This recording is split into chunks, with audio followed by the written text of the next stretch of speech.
इस वैश्वीकरण युग में सेवा भाव रखना बहुत टेढ़ी खीर है।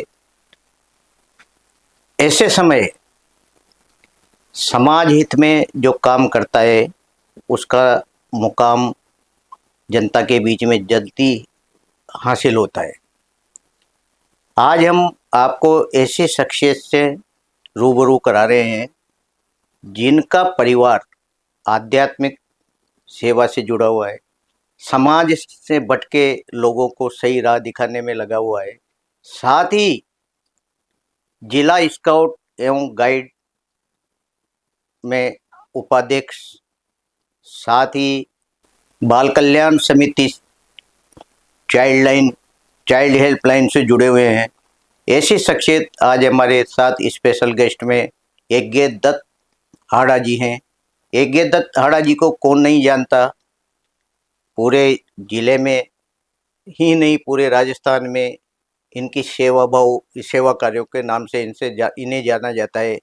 आज हम स्पेशल गेस्ट की इस कड़ी में हाड़ा साहब से बात करेंगे। हाड़ा साहब के जीवन परिचय से लेकर इनकी अब तक की जो यात्रा है, सेवा यात्रा, उसके बारे में बखूबी बात करेंगे। आइए बात करते हैं यज्ञ दत्त हाड़ा जी से।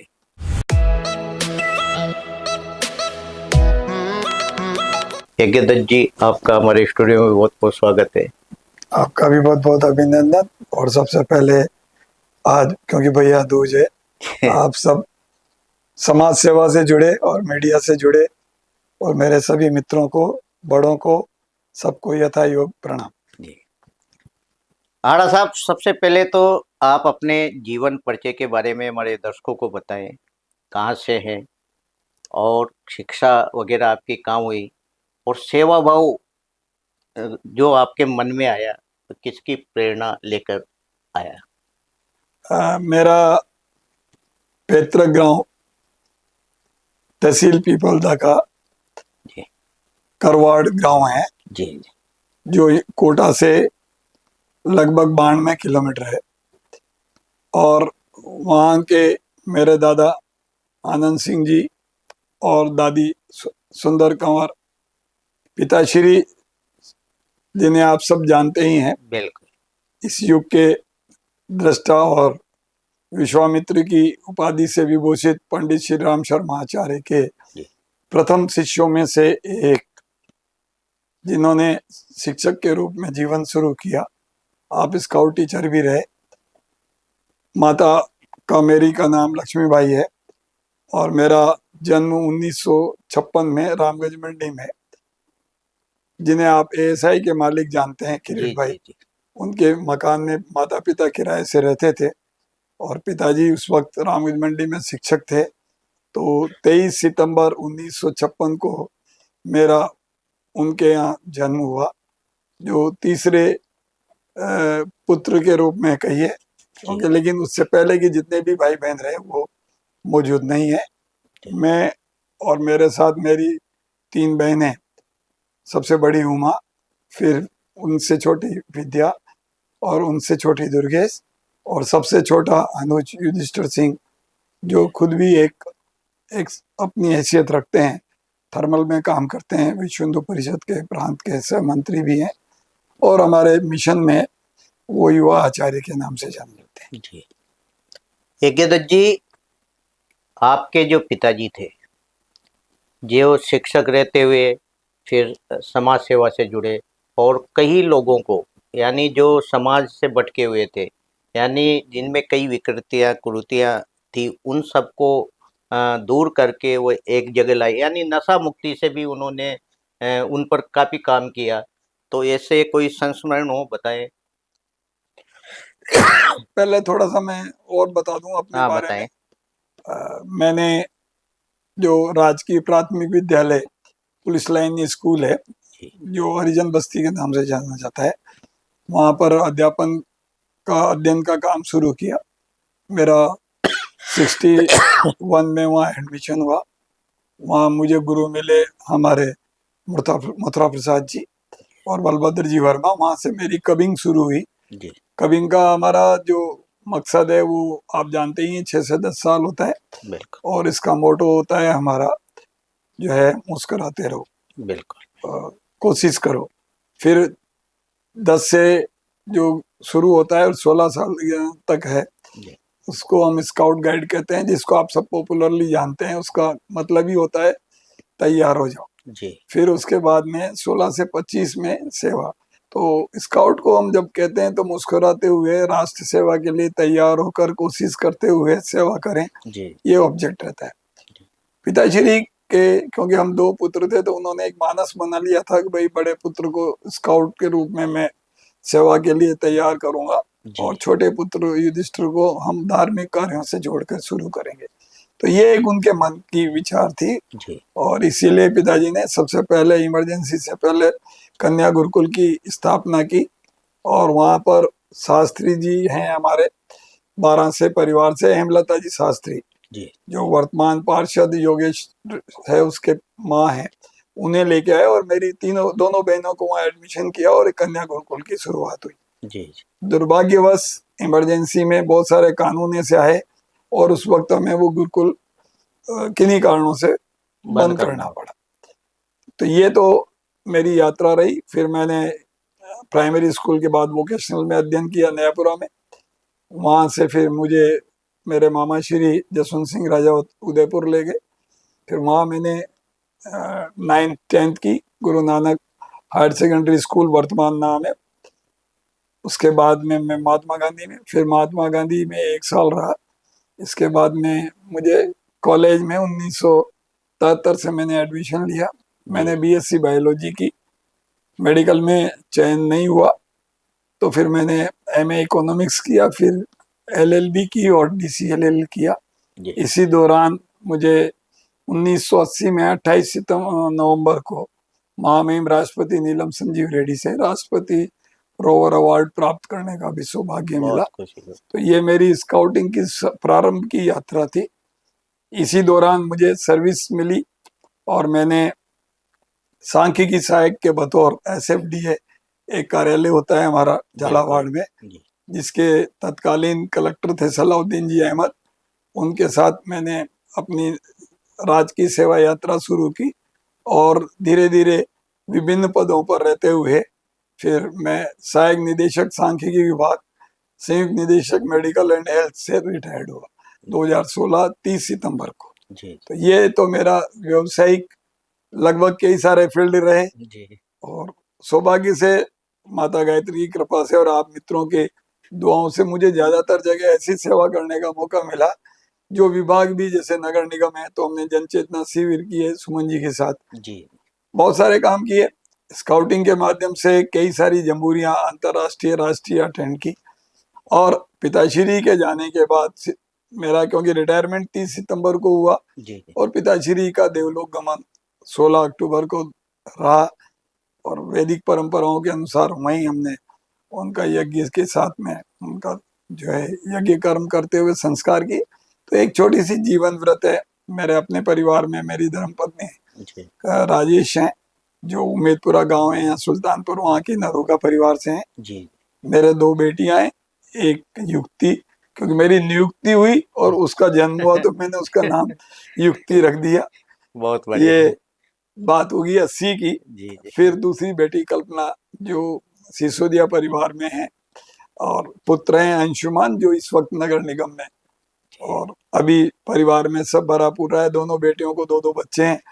मेरे अपने भी एक पोता और पोती है। तो ये एक थोड़ा सा मेरा पारिवारिक पृष्ठभूमि है। जी और जम्बूरी हो या कोई भी हो, मैं अभी भी इसी बीच सुमन जी के आशीर्वाद से 2004 में जी यहाँ एक चर्चा हुई और मैं यूनिफॉर्म में अक्सर चला जाता था बिल्कुल दफ्तर।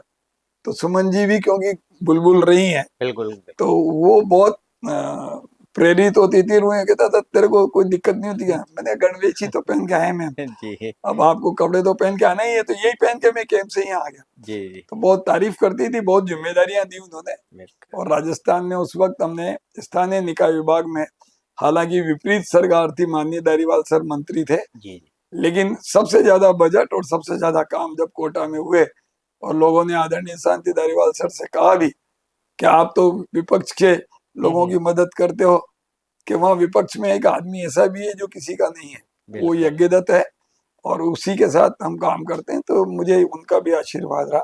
जी। और इन सब के साथ मिलकर के आप जैसे सहयोगियों के साथ मिलकर के कुछ अच्छा करने की कोशिश करते हैं। और अब तक लगभग 10,000 से ज्यादा हम बच्चों को, जो ऐसे बच्चे जो चाइल्ड लाइन जिसका आपने भी बिल्कुल नाम बिल्कुल लिया, बिल्कुल। हेल्पलाइन, ये 1098 हेल्पलाइन है, 24x7x365 जी। डेज काम करती है। और लगभग 10,000 से ज्यादा बच्चों को हम अभी तक उनके घरों पर पुनर्वासित कर चुके हैं, या भेज चुके हैं, या उन्हें जी। उत्पीड़न से बचा चुके हैं। जी। तो ये छोटा सा एक काम है। बहुत अच्छा काम है। पिताश्री के काम की तो मैं क्या मुकाबला करूंगा, बिल्कुल। लेकिन अब क्योंकि उनके जाने के बाद किसी को तो ये काम देखना ही था। जी। तो यज्ञदत्त जी, मैं जानना चाहता हूँ, जो सेवा भाव आपने यानी पारिवारिक पृष्ठभूमि से आपको मिला, लेकिन ये जुनून कैसे आपके मतलब आपकी इस उम्र में भी आप कभी थकते नहीं हो और 24 घंटे तत्पर रहते हैं, कैसा एक महसूस अंतरात्मा में कैसा भाव मिलता है आपको? ये सब आप जानते ही हैं, अपन जेनेटिक चीज में बिलीव करते हैं, तो जेनेटिक तो मुझे माता पिता से मिली, उनको बिल्कुल। उनके पिताश्री और दादी से। दादी के बारे में अक्सर पिताजी कहते थे कि वो बिल्कुल पढ़ी लिखी नहीं थी, जी। लेकिन उसके बावजूद भी उन्हें वाल्मीकि रामायण कंठस्थ थी। तो ये संस्कार, क्योंकि हम तो क्षत्रिय हैं, बिल्कुल। हमारे यहाँ तो सामान्य होता है मांसा और ये सब, लेकिन पिताजी ने कभी सेवन नहीं किया, जी। और उनको हमारे परिवार से हमारे दादाजी ने भी कभी प्रेशर नहीं किया। तो ये तो चीजें वहां से आई, लेकिन मेरे अंदर जो मुझे जिसने स्काउटिंग सिखाई, उनमें आदरणीय राधेश्याम जी खसेरा, जी। जो हमारे सेवानिवृत्त राज्य संगठन आयुक्त रहे, वो एक नाम आपने हाड़ौती में सुना होगा, जिन्हें नाना जी के नाम से जानते हैं, बिल्कुल सुना है। अंता बोजाखेड़ी गांव जी। के जी। राम नारायण जी मुर्दुल, जी। कुंज बिहारी लाल जी विजय, ये मेरे मांगी लाल जी सोलंकी, जी। गणेशी राम जी, इसके अलावा श्रृंगी साहब। तो मुझे कबिंग सिखाई मथुरा प्रसाद जी ने, जो 6 से 10 साल। फिर मुझे स्काउट सिखाई श्रृंगी जी ने, जो उदयपुर में थे। फिर मुझे रोवरिंग सिखाई प्रोफेसर जगदीश सिंह जी खींची, डॉक्टर बी लाल साहब, जी। और अभी वर्तमान में हरिमोहन शर्मा साहब, और ऐसे ही सब लोगों ने मुझे स्काउटिंग सिखाई। जी। और स्काउटिंग के साथ साथ मुझे डॉक्टर लक्ष्मीकांत आदि जी ने एनसीसी में आने का मौका दिया, जी। फिर मुझे एनएसएस में आने का मौका दिया। तो पिताजी एक ही बात कहते थे कि आना है तो फर्स्ट 5 बनना है। बिल्कुल। मैंने कोशिश की कि मैं तीनों एनसीसी, स्काउट और सभी जगह नंबर 1 रहने की हमने कोशिश की। बिल्कुल। और इस कार्य में तत्कालीन शिक्षा मंत्री बीडी कल्ला साहब, आदरणीय सुमन जी, ऐसे कई नाम मैं ले सकता हूँ, जिन्होंने मुझे समर्थन भी दिया। और राजकीय सेवाओं में बहुत सारे कलेक्टर्स, बिल्कुल। बहुत सारे लोग, मैं शिवजी राम प्रतिहार सर को भी नहीं भूल सकता।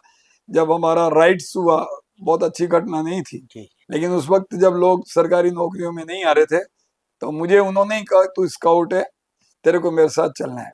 और हमने गणवेश में उस वक्त दंगा पीड़ित क्षेत्र में भी जा करके, और जो भी सरकारी मदद थी वो की। ऐसे ही बाढ़ के समय में काम किया। तो खुद आप देखें, अच्छा काम आप करेंगे तो बिल्कुल उसकी आपको मदद प्रशंसा अपने मिलेगी। आप मिलती जाती है। और स्काउटिंग में तो हमारे तो फाउंडर ने कहा है, लॉर्ड बैडन पॉल ने, कि keep your hand always to the help of the society. और स्काउटिंग में आप देख रहे हैं कि आज भी हमने नोट लगा रखी थी, नोट बताती है कि आपको do a good turn in a day, आपको प्रतिदिन एक भलाई का काम करके ही इसको खोलना है। और फिर गीता का वो बात तो याद रखनी पड़ती है कि कर्मण्येवाधिकारस्तु मा फलेषु कदाचन। तो ये कुछ संस्कार हैं। और आपने तो देखा है, आश्रम पधारे हो आप, जी। जी। गुरुजी ने नशा मुक्ति से लोगों को प्रेरित किया। Doctor Sahni, doctor M L Agrawal, इन्होंने बिल्कुल। समर्थन किया। और पूरी यज्ञशाला किसी भी धनाढ़ की नहीं है। बिल्कुल। आपने तो जीता जागता देखा है कि वहां पर 10-10 रुपए जो बीड़ी उस वक्त छोड़ते थे लोग, और फिर गुरुजी कहते थे भाई तू खोट मुझे दे दे, और तू यहाँ से अच्छी चीज लेके जा। तो वो जो जिन्होंने सहयोग किया, आज यज्ञशाला बनी है। बिल्कुल। तो मैं तो उनके सामने कुछ भी नहीं हूँ, लेकिन एक प्रयास, जी। आप सब मित्रों का सहयोग, और सबसे मिलके हम कर पाते हैं। ईश्वर करता है, एक ही चीज मांगता हूँ। और मैं आपको एक छोटा सा वाक्य पर्सनली बताता हूँ। हाँ बताएं। क्योंकि बीमार कोई भी हो सकता है, तो मैं भी बीमार हुआ। जी और मैं उस वक्त जिला प्रबंधन शिशु स्वास्थ्य अधिकारी कार्यालय में संयोग से मुझे पोलियो का इंचार्ज बना रखा था। तो पोलियो का मतलब था कि यज्ञदत्त ही पूरे जिले में काम करे। हमने 2000 से ज्यादा केंद्र होते थे सारी देख रहे। तो मैं बीमार हुआ और मुझे पोर्ट स्पाइन हुई वर्टिब्रा में। जी तो स्थिति ये हुई कि मुझे 3 महीने टोटल बेड पर रहना पड़ा। ये कोई पुराने होंगे प्रारब्ध जो भोगने पड़ते हैं, अपन तो बिल्कुल। सनातनी लोग हैं, मानते हैं इस बात जी को। जी तो डॉक्टर साहनी ने डॉक्टर प्रोफेसर हरिकृष्ण शर्मा जी से कहा कि यार यज्ञदत्त जी को देखने चलना है। जी। तो डॉक्टर साहब ने कहा डॉक्टर साहब मैं तो किसी के यहाँ भी नहीं जाता, चाहे कोई कितने ही पैसे वाला हो। तो फिर डॉक्टर साहब साहनी ने उनको मेरा नाम बताया कि यज्ञदत्त को देखना है। तो कि उनको क्या हुआ कि डॉक्टर साहब वो ऐसे ऐसे। तो वो जो व्यक्ति किसी के यहाँ घर नहीं जाता वो मेरे घर आए, मुझे देखा और देखने के बाद कहा कि आपको कुछ नहीं करना है, इसमें रेस्ट करना है और दवा कुछ होती नहीं इसमें। बिल्कुल। और मैं आज मानता हूँ कि इन दोनों डॉक्टर्स की मदद से मैं वापस, जो मुझे कमर पर बेड लेके देखा होगा कई लोगों ने, जी आज मैं स्वस्थ हूँ और अपना जीवन जी रहा हूँ। तो डॉक्टर साहब और पिताजी की वो बात मुझे आज भी याद है कि दवा से ज्यादा दुआ असर करती है। बिल्कुल सच तो बात है। आज अगर मैंने कुछ किया है और मेरे साथ में कभी कोई बात, पहली बात तो होती नहीं, लेकिन अगर कभी होती तो मैं यही मानता हूँ कि भाई इसमें भी हमें ऊपर वाले ने कुछ और अच्छा करने के लिए शायद बनाया है। जी तो मैं तो आभारी हूँ आप सबका। एकेदत्त जी, वास्तव में आपने सही कहा, स्काउट एवं गाइड में सुमन जी का बहुत बड़ा रोल इसमें रहा है, क्योंकि वह हमेशा अग्रणी रहती थी और ये सेवा भाव को हमेशा आगे बढ़ाती रहती थी। तो उस समय कैसा एक भाव रहता था, कितना अग्रणी रहते थे आप उस समय? मैं आपको अर्ज करूं, बेसिकली नगर निगम एक अलग यूनिट होती थी जी जी और जिला परियोजना अधिकारी कार्यालय, जिसमें माननीय डिप्टी डायरेक्टर हमारे गणपत राम जी थे, वो अलग होते थे। जी और हम रामपुरा दफ्तर में बैठते थे और मैम वहां बैठती थी। तो मेरा कोई सीधा जुड़ाव नहीं था, बल्कि मैं तो उनका मॉनिटरिंग ऑफिसर की हैसियत से काम करता था। जी लेकिन उन्होंने पूरे राजस्थान में हट करके डायरेक्टर के एल मीणा जी हमारे प्रोजेक्ट डायरेक्टर हुआ करते थे, जो सांख्यिकी विभाग से, उन्हीं से विशेष अनुमति लेकर के मुझे एक नया पद खुद नहीं अपने लेवल पर बनाया, वो सहायक परियोजना अधिकारी नेहरू रोजगार योजना। जी और फिर उन्होंने मुझे बाकायदा ऑर्डर दे करके ये कहा कि आपके माध्यम से ही पत्रावलियां मेरे पास आएंगी। बहुत तो बढ़िया। कुछ को अच्छा लगा, कुछ को बुरा लगा। मेरे को भी लगा कि ये नया काम आ गया, जी लेकिन क्योंकि हम विधि चेतना के शिविर करते थे, 52 से ज्यादा हमने महिला मंडल बनाए, बिल्कुल महिलाओं के साथ काम किए। उनमें से कई हमारे युधिष्ठिर चांसी जैसे निर्दलीय वार्ड पार्षद जीते, कलाउद्दीन नीम से निर्दलीय वार्ड पार्षद जीती। बिल्कुल, तो सेवा भाव की वजह सेवा का जो परिणाम है वो भी जीता जागता सामने। तो जब ये मैं सेवा करता था और हम रोज मेडिकल कैंप करते हैं, और मैं अपनी स्काउट यूनिफॉर्म में ही उन कैंपों में जाता था। मैंने मैडम को कहा, मैंने मैडम मुझे मन में संतुष्टि जब भी मिलती है से। जब मैं गणवेश में कोई काम करूं। तो क्या आप पहन करके तो आओगे, कोई न कोई तो कपड़े पहनोगे, ये पहन के भी आ जाओ। तो एक माहौल भी बनता था सर। बिल्कुल सही बात। अपन बस्तियों में जब जाते थे तो बहुत स्काउटिंग का एक ट्रस्ट है, बिल्कुल तो उस सही। पर विश्वास करके लोग इकट्ठे होते थे।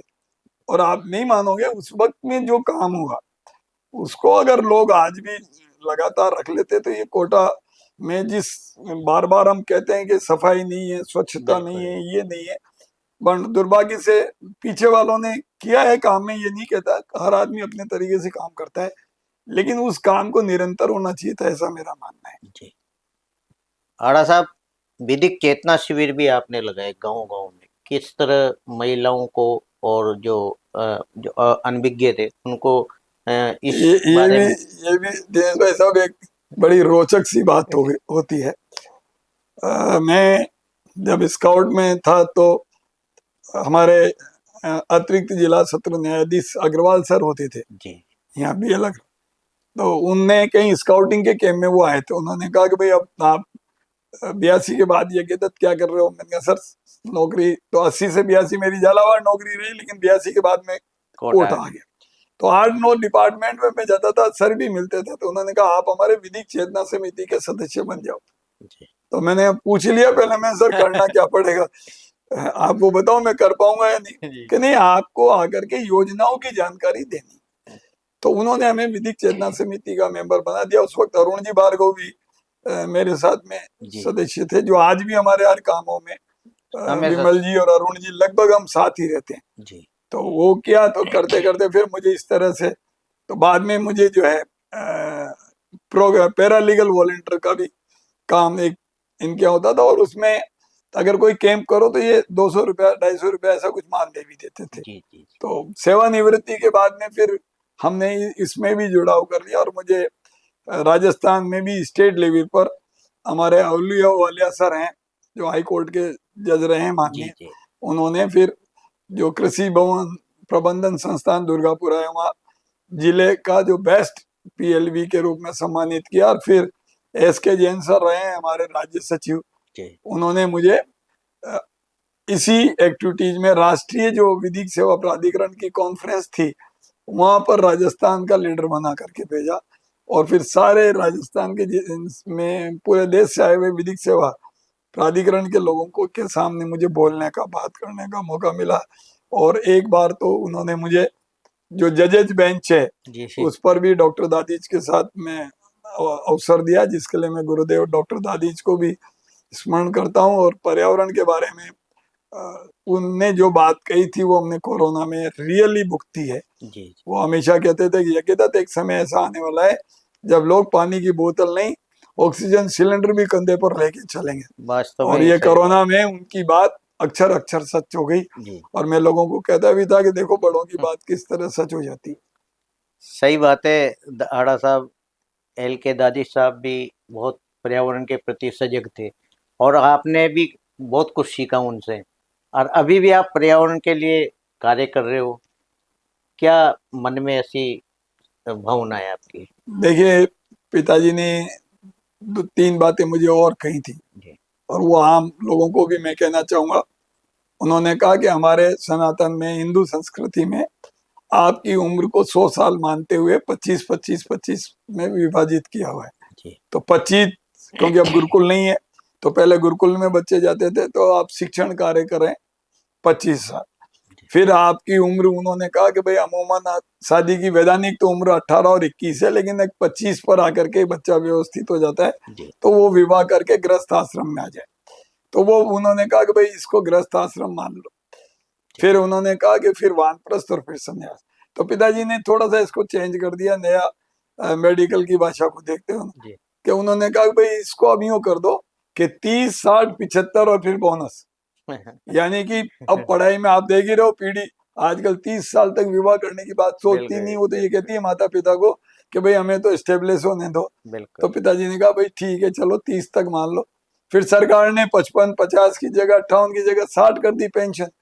तो पिताजी ने कहा भाई 60 साल तक तुमने जो किया है वो कर लो। फिर अब उन्होंने कहा कि 77 हमारी गवर्नमेंट मानती है, मैं मेडिकल में रहा हूँ, तो एक्सपेक्टेशन ऑफ लाइफ इस वक्त गवर्नमेंट ऑफ इंडिया और यूनियन ये कहती है कि आप 76 साल आपकी औसत उम्र है कि इंडिया की। जी तो उन्होंने कहा कि बचे 15-16 साल, तो आप इसमें वानप्रस्थ की तरह काम कर लो। तो उन्होंने यही कहा कि रिटायरमेंट के बाद आदमी को टायर्ड नहीं होना है। बिल्कुल भाई आपने 60 साल तक ले लिया ही ले लिया ना, अब देने का भी तो समय है।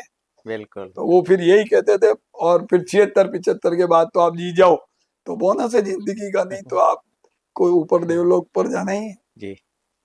आड़ा साहब, हमने आपके पिताजी का जो आश्रम था, हमने काफी नजदीक से देखा और उनके विचारों को भी जाना।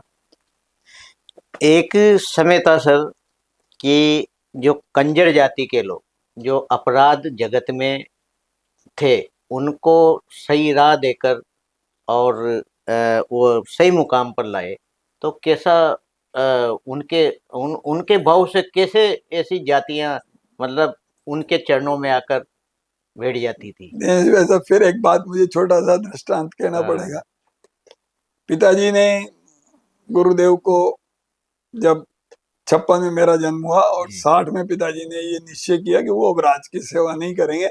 और पिताजी को इस काम की प्रेरणा देने के लिए माट साहब वीरेंद्र सिंह जी हैं हमारे जी पीपलदा में, उन्होंने प्रेरित किया। और उन्होंने, पिताजी ने एक पत्र उनको लिखा था कि वीरेंद्र सिंह जी आप मेरे मार्गदर्शक भी हैं, मुझे गुरुजी ने एक स्वप्न दिया है कि मुझे आकर के धार्मिक और गायत्री का कार्य करना है, मुझे क्या करना है। तो गुरु वीरेंद्र सिंह जी माट साहब ने कहा कि शंभू, वो नाम लेके बोलते जी थे, जी शंभू आपको इस मिशन में जाना है। और फिर पिताजी ने शुरू में तो अवकाश लिए, रामगंज मंडी में 108 कुंड का बड़ा बिल्कुल। यज्ञ कराया, और उसका प्रमुख जो उस वक्त में जिन्होंने सहयोग किया उनमें हमारे राम प्रसाद जी नैनीवाला, जो अभी शीश वाली कन्या गुरुकुल को चलाते हैं, उनका, मार साहब बद्रीलाल जी पंचोली साहब, नामा जी, और बहुत सारे उनके ऐसे सहयोगी रहे हैं। शंभू सिंह जी आड़ा साहब जो गायत्री पीठ विज्ञान नगर को देखते रहे, स्थापित किया। इन सब लोगों के साथ में ये वहां गए, और पिताजी ने वहां 1960 से 64 तक, शुरू में तपोभूमि मथुरा होती थी, और पंडित श्री राम शर्मा आचार्य जी ने जो बहुत बड़ा मिशन वहां यज्ञ करने का था, उसके लिए पिताजी को ये अधिकृत किया कि भाई आप अपने क्षेत्र से संग्रह करके जो खाद्यान्न के रूप में या अन्य प्रकार से उसको ला करके यहाँ यज्ञ में लगाना है। और ये वहां पर यज्ञ हुआ। संपादित यज्ञ होने के बाद में पंडित श्री राम शर्मा हमारे दादा गुरु साहब के परिवार के, नेचुरली सभी के परिवार में होते हैं, तो उनके भी बड़े पुत्र और अन्य लोग थे। और फिर उन्होंने जो वहां की परिस्थितियों को देख करके गुरुदेव से एक ही बात कही कि गुरुदेव आपका साहित्य, आप लिखते हो, अखंड ज्योति लिखते हो, युग निर्माण योजना की किताबें आती है, लेकिन इसको केवल पढ़ा लिखा लोग ही आपका देखता है। ऐसे में मेरे मन में ये आ रहा है कि जो मेरे एरिया के कंजर, सांसी, मोगिया, भील, बावरी, मीणा, आदिवासी, ये सब किताबों को नहीं पढ़ते, तो मुझे इनमें काम करना है। तो गुरुदेव ने कहा कि एक लाइन उन्होंने बोली, वो भी गुरुदेव पिताजी का नाम शंभू ही लेके बोलते थे कि कौशिक। फिर उन्होंने एक उपाधि भी इन्हें दी, कौशिक की। हमारी जाति राजपूत है, हम आड़ा, चौहान, अर्दावत हैं, लेकिन उपाधि पिताजी ने कौशिक की दी। और कौशिक जी की जीवन को आपने देखा भी है कि वो वशिष्ठ और विश्वामित्र के बीच का द्वंद्व आपको याद होगा। वो कहते थे आज आओ राजगुरु, और वो कहलाना चाहते थे ब्रह्म गुरु, लेकिन वो नहीं माने। अंत में वो जब उन्होंने वो कर दिया, तो तब उन्होंने उनको आओ ब्रह्म ऋषि ये उपाधि दी। तो पिताजी को कौशिक उपाधि उन्होंने दी। ये उपाधि है, हमारी जाति नहीं है। लेकिन आगे जब बात हुई तो पिताजी ने उनको कहा कि गुरुदेव मुझे मेरे क्षेत्र में काम करना है। तो गुरुदेव ने एक ही बात कही, क्या आड़ोती की कहावत तुम्हारी मैंने भी सुनी है, घर का जोगी जोगना आण गाण का सिद्ध। शंभू सिंह, अपने क्षेत्र में काम करना सबसे कठिन काम है, क्योंकि वहाँ लेग पुलिंग बहुत होगी, टाके बहुत खींचने वाले लोग। बिल्कुल सही है। मतलब कोई संत अपने से दूर तो प्रचारित हो सकता है, लेकिन वो अपने यहाँ अधिष्ठाता बने बहुत मुश्किल है। कि सब गुरुदेव कुछ भी हो, मुझे तो काम करना है, तो फिर मेरा आशीर्वाद है तेरे को। तो पिताश्री ने 1960 में, ये हमारे एक मयूर बीड़ी वाले थे, उनसे ये जमीन यहाँ लेने की बात की। पारिवारिक बात है, लेकिन आपको कहने में मुझे संकोच नहीं है। माँ ने अपनी जितनी भी व्यक्तिगत इंडिविजुअल ज्वेलरी वगैरह थी, वो सब उन्होंने इस नोबल कॉज में दी। तत्कालीन राजमाता शिव कुमारी जी और परिवार के लोगों ने आर्थिक सहयोग किया। और हमारे जिला रसद अधिकारी होते थे पूरणमल जी गुप्ता साहब, जो डॉक्टर शिवदास जी गुप्ता जी के पिताश्री थे। वो पिताश्री से बहुत प्रभावित थे, तो उन्होंने भी इस जमीन को यहाँ लेने में और लोगों से, परिवार से उधार लेकर के ये एक जगह ली गई।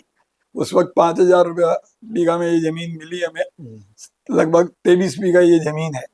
तो पिताजी ने कहा कि आगे इसमें, तो वो सब ऐसे खरीदी गई और पिताजी ने यहाँ आश्रम की स्थापना की।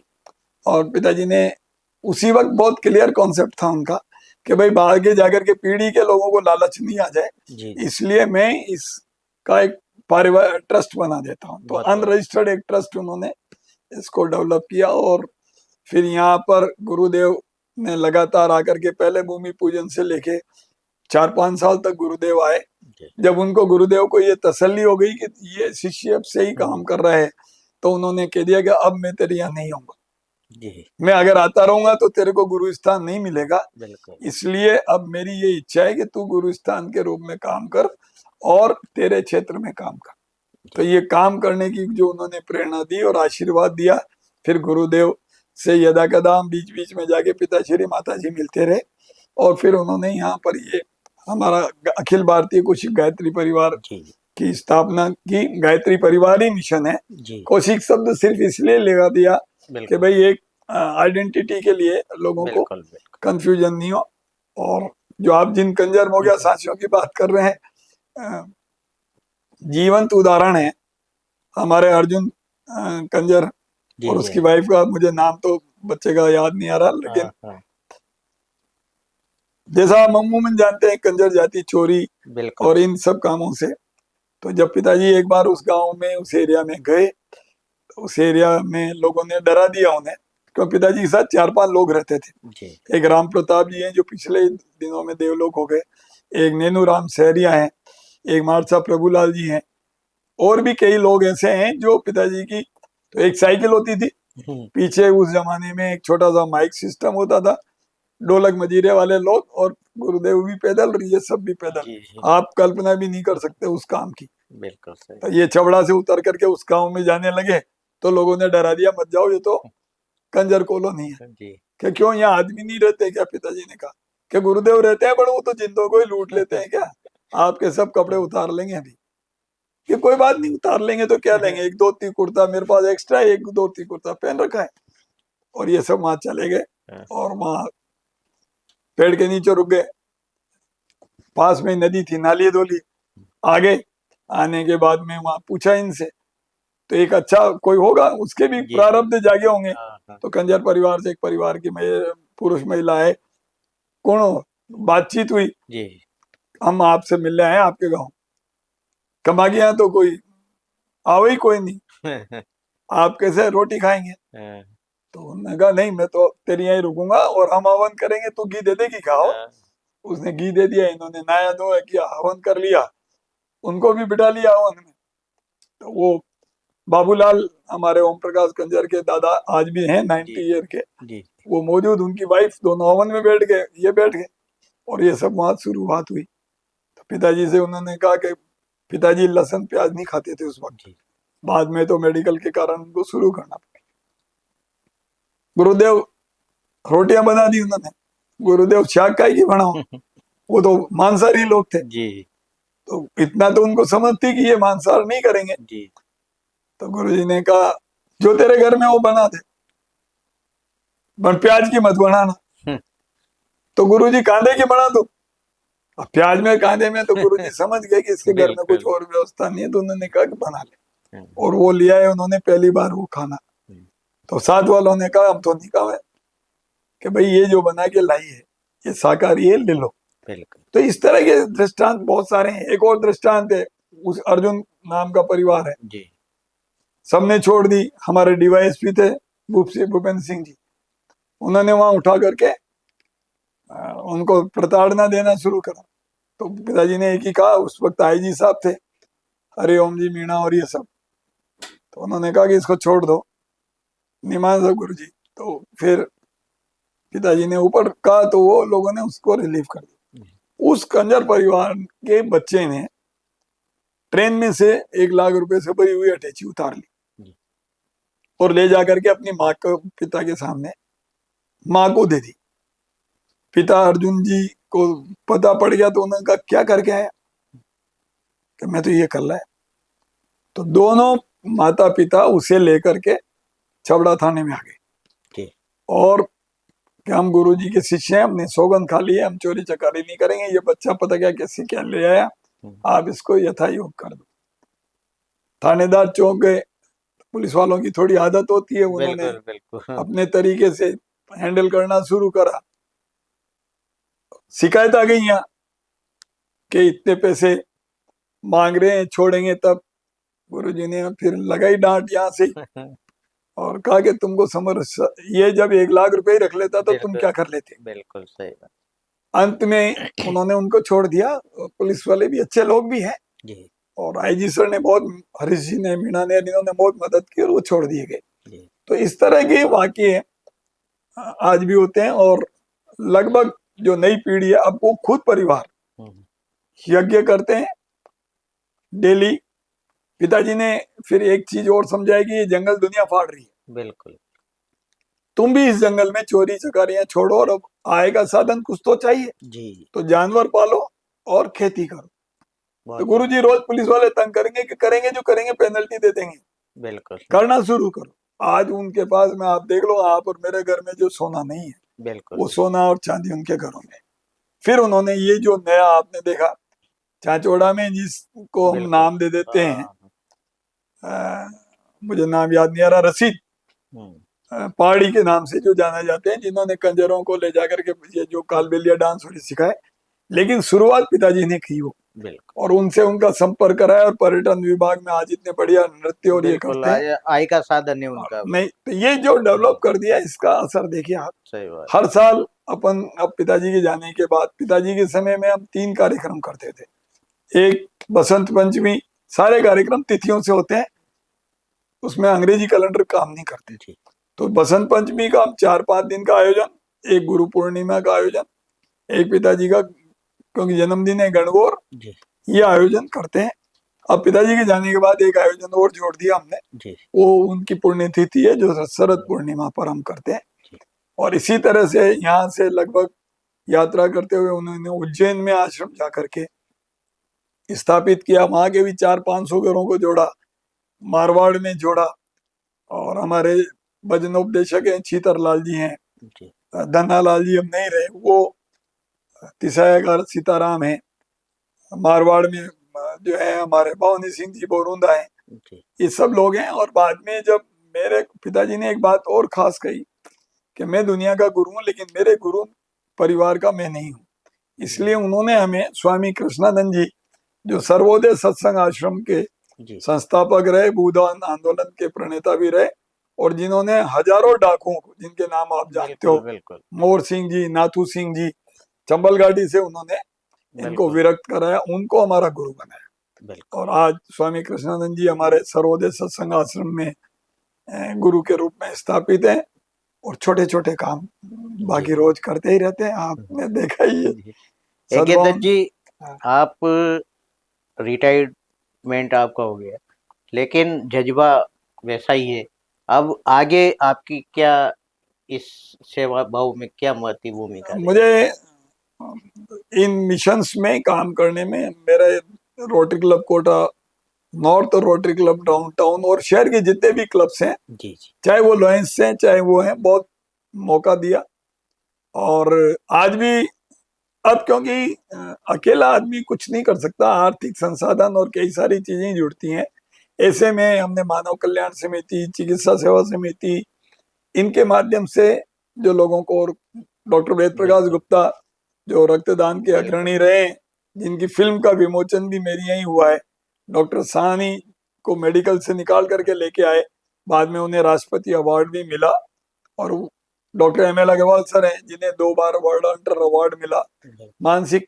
तो डॉक्टर्स के साथ जुड़ करके पिताश्री ने एक काम किया, उन्होंने कहा कि भाई मानव शरीर में आने वाली व्याधियों का निराकरण तो चिकित्सक करेंगे, बिल्कुल बिल्कुल चाहे वो एलोपैथी के हो, होम्योपैथी के हो। होम्योपैथी में डॉक्टर मुकेश दादीच हैं, जी होम्योपैथी में जो ये लोग हैं, और रघुनंदन जी, बहुत सारे लोग हैं। तो हर जिस पैथी में जिसको विश्वास है वो उसका इलाज ले ले, जी लेकिन दुआ के साथ, दवा के साथ दुआ चाहिए, वो गायत्री परिवार से मिलती है। बिल्कुल और इसीलिए हम एक ही मंत्र देते हैं, वो गायत्री का सर्वश्रेष्ठ मंत्र है, जिससे मैंने आपको भी भेंट किया है। आप तो खुद गायत्री चालीसा और वेद पाठ रोज करते हैं, और उन्होंने जो कुछ स्लोगन्स दिए थे, वो स्लोगन मैंने आपको भेंट किए हैं। ये स्लोगन उन्होंने अपने जीवन के सार के रूप में लिखे, और इन्हीं के माध्यम से हम प्रचार प्रसार करते हैं।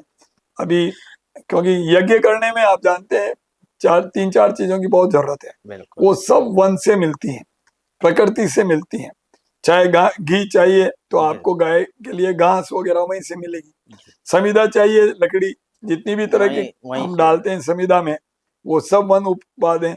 तो प्रकृति संरक्षण की बात, जल संरक्षण की बात, गौ संरक्षण की बात, गीता संरक्षण की बात, गीता के प्रचार की बात, गायत्री के प्रचार की बात हम कर रहे हैं। और मेरा ध्येय भी यही है कि हम अंतिम श्वास तक, मैं स्काउट गाइड संगठन और हमारे गायत्री मिशन, कौशिक गायत्री परिवार के साथ मिलकर के काम करते रहें। जब ऊपर से सांसें पूरी हो जाएं, उस दिन की बात के लिए भी कुछ सोचा हुआ है मन में, अभी उसको मैं प्रचारित नहीं कर रहा, लेकिन वो भी हम कुछ अच्छा ही सोच करके चलते हैं। ये थे हमारे साथ जिला स्काउट एवं गाइड के उपाध्यक्ष, और साथ ही सभी संस्थाओं, यानी जो मानव सेवा से जुड़ी सभी संस्थाओं में इन्होंने अग्रणी रूप से कार्य किया है। और साथ ही पिता के सानिध्य में रहकर, यानी उनकी दिए हुए वचनों को लेकर ये आज भी समाज हित के कार्य बखूबी कर रहे हैं। पर्यावरण का मामला हो, चाहे प्रशासनिक लोगों के साथ किसी मिशन पर जाना हो, चाहे विधिक जो सेवा है, लोगों तक कानूनी जानकारियां पहुंचानी हो, इन सब में यज्ञ दत्त जी हाड़ा का नाम कहीं छुपा हुआ नहीं है। और इनका मानना है कि जो इनका जीवन, शेष जीवन जो बचा है, उसमें भी ये मानव सेवा का कार्य करते रहेंगे।